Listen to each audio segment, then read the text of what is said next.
যুক্তরাষ্ট্রের প্রেসিডেন্টের পক্ষ থেকে স্বেচ্ছাসেবী কর্মকাণ্ডে জড়িত থাকার কারণে দ্য প্রেসিডেন্টস ভলান্টিয়ার সার্ভিস অ্যাওয়ার্ডে ভূষিত হয়েছেন ইউটিউবার ও কন্টেন্ট ক্রিয়েটর তৌহিদ আফ্রিদি। ৮ ফেব্রুয়ারি এক ফেসবুক স্ট্যাটাসে এমন দাবি করেছেন তিনি।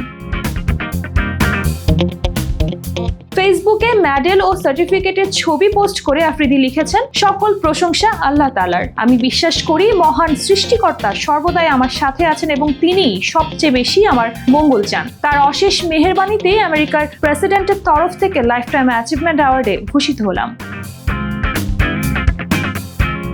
সার্টিফিকেটে দেখা যাচ্ছে এটি 2024-এর পুরস্কার। তাতে স্বাক্ষর রয়েছে আমেরিকার তৎকালীন প্রেসিডেন্ট জো বাইডেনের।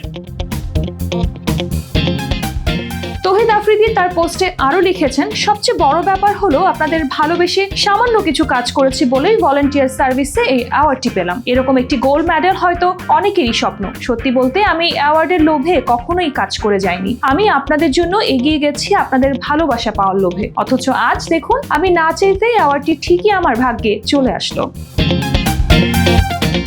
সবশেষ আক্ষেপ প্রকাশ করে এই কন্টেন্ট ক্রিয়েটর লিখেছেন, আমার যেটা চাওয়া আপনাদের অনেকেই সেই ভালোবাসা থেকে হয়তো আমি বঞ্চিত। আমি এখনো বিশ্বাস করি আল্লাহ সর্বোত্তম পরিকল্পনাকারী। তিনিই হয়তো আমাকে সামনে এগোনোর সঠিক পথ দেখাবেন।